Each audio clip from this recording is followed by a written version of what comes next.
How are you.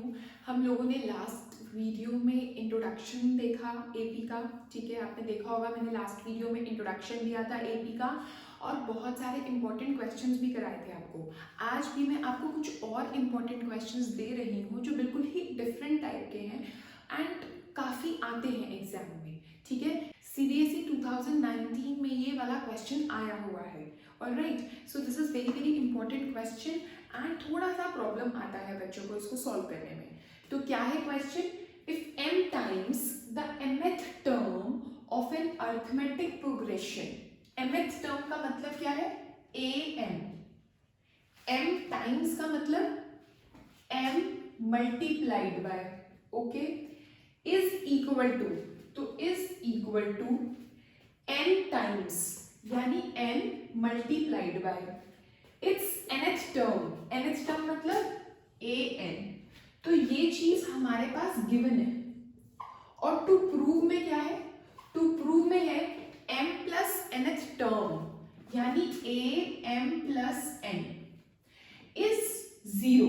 ये मुझको prove करना है, ओके, ये मेरे को प्रूव करना है। तो कैसे करेंगे? जो गिवन है हम उसी का यूज कर सकते हैं, उसी को ही देखते हैं।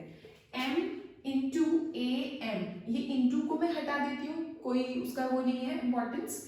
m इंटू am ये गिवन है, इसको खोलते हैं। am को क्या लिख सकती हूँ? a plus m minus 1 into d लिख सकती हूँ, is equal to n into a plus n minus 1 into d लिख सकती हूँ, ठीक है। अच्छा, इसको खोलते हैं। कैसे?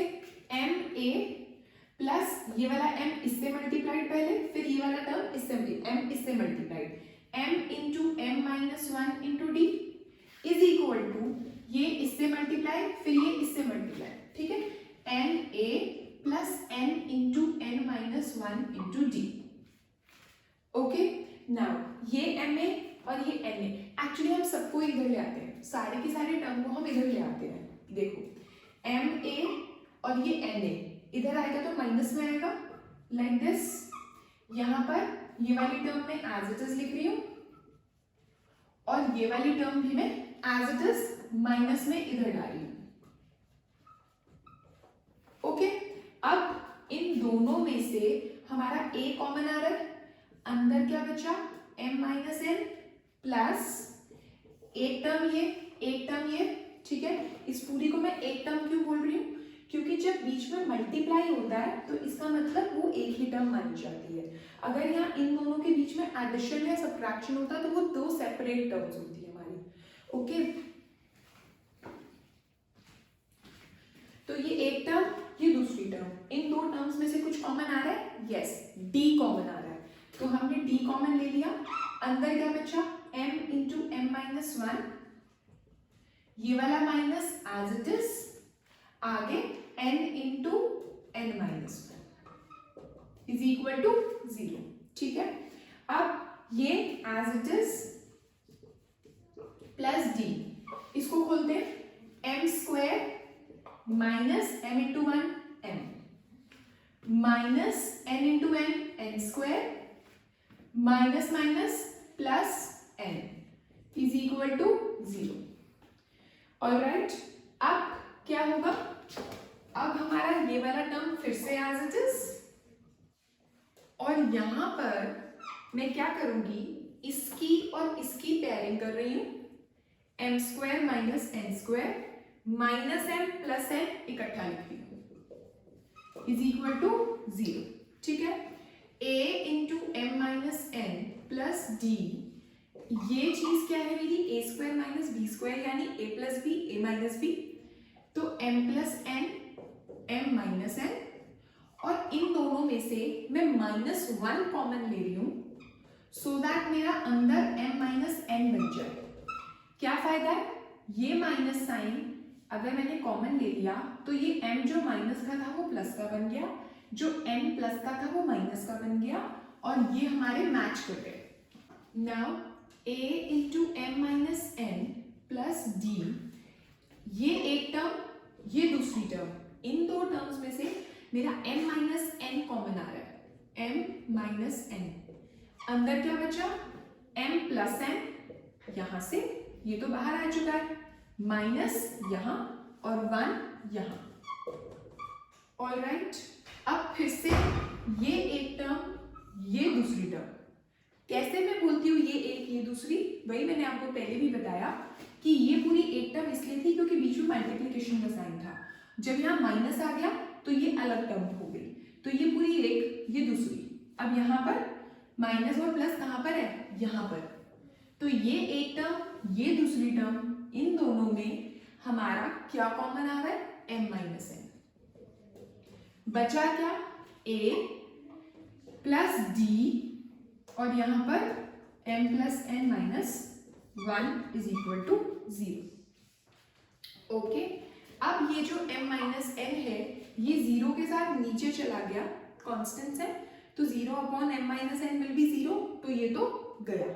बचा क्या, ये a plus d m plus n minus 1 is equal to 0।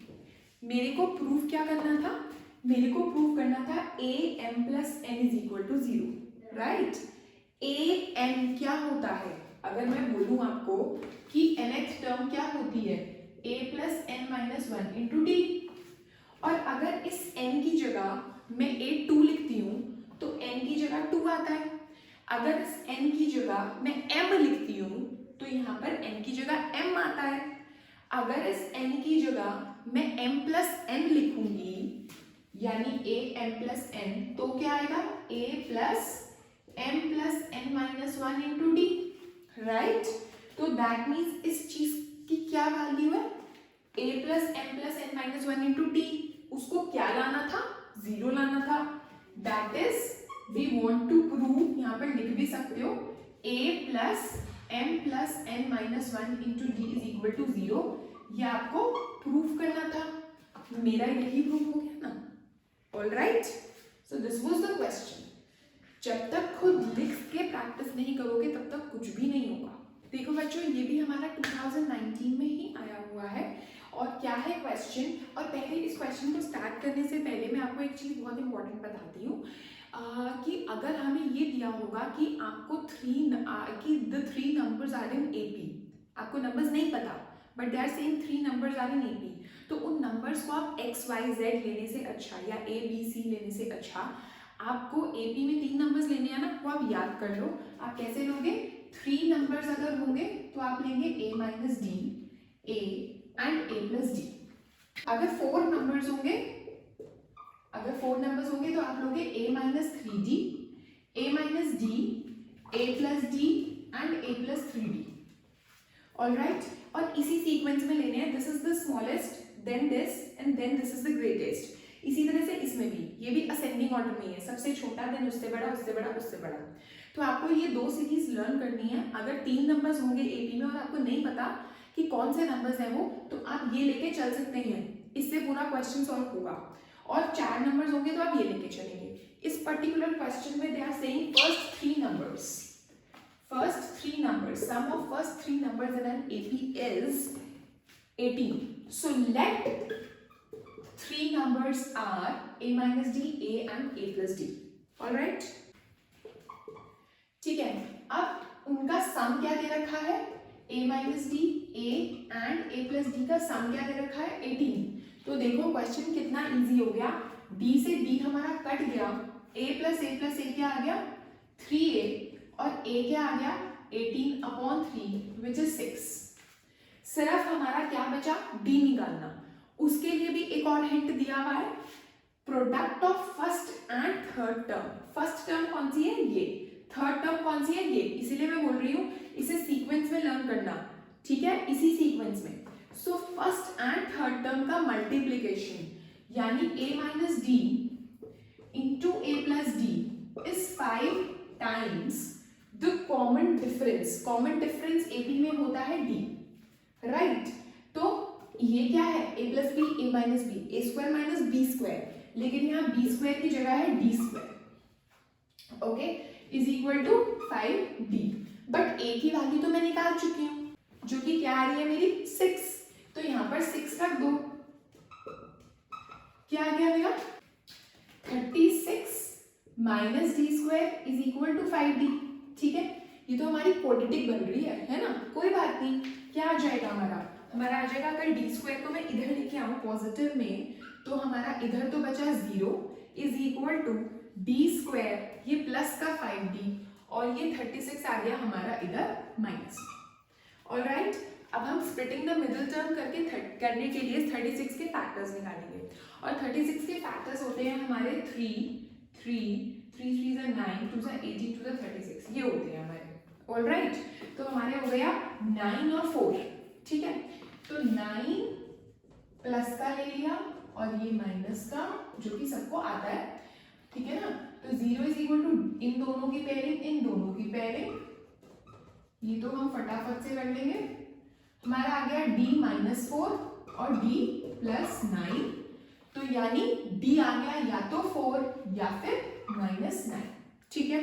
d तो 2 आ गए, अब क्या करें, कोई बात नहीं, अगर d 2 है तो हमारे जो नंबर्स होंगे वो भी हमारे 6 आएंगे। कैसे, देखो हमारे नंबर्स थे a -d, फर्स्ट नंबर हमारा क्या है a -d, तो इसका मतलब a हमारा क्या है, a हमारा है 6, ये रहा, तो a की जगह डालते हैं 6, d की जगह डालते हैं 4, यानी आ गया 2। सेकेंड नंबर क्या है a, यानी 6। थर्ड नंबर क्या है a + d, यानी 6 + 4 दैट इज 10। तो 2 6 और 10, ये आ गया मेरा एक series of numbers, one series of numbers. और इसी तरह से मैं दोबारा से फर्स्ट नंबर निकालती हूँ which is a - d। a को मैं फिर से 6 डालूंगी, लेकिन d को अब मैं -9 डालूंगी, तो -9 which is 6 + 9 that is 15। Second number मेरा क्या है a तो मेरा 6 ही है, तो ये तो सेम रहा। और थर्ड नंबर है मेरा a + d, यानी 6 + d क्या है -9, सो दैट मीन्स मेरा आएगा -3। सो दूसरी सीरीज मेरी आ गई 15 6 और -3। आप देखो क्या इनमें कॉमन डिफरेंस सेम आ रहा है, देखो चेक करो, 2 और 6, इसमें डिफरेंस कितना है 4 और 10, 6 और 10, 4 का डिफरेंस है, ठीक है। आगे चलते हैं, 15 6 और -3, डिक्रीजिंग है ये भी, 15 - 6 इज 9, ठीक है, और 6 - -3 is also 9, so common difference is again same। so there are two answers for this, या तो 3 नंबर्स होंगे 2 6 and 10, या 3 नंबर्स होंगे 15 6 and -3। all right, so guys these were two very important questions जो कि आपके CBSE 2019 में आए थे। all right, अगर आपको अच्छी लगी हो ये वीडियो तो लाइक बटन पे प्रेस जरूर कीजिएगा, and do subscribe my channel if you had not subscribed yet। all right, class 10th, अगर आपको कुछ भी प्रॉब्लम आ रही है किसी पर्टिकुलर चैप्टर से related, you can ask me in comment section. Also अब रोज आपके पास 10th क्लास की वीडियोस आएंगी related to important questions of every chapter. Okay, bye, thank you so much.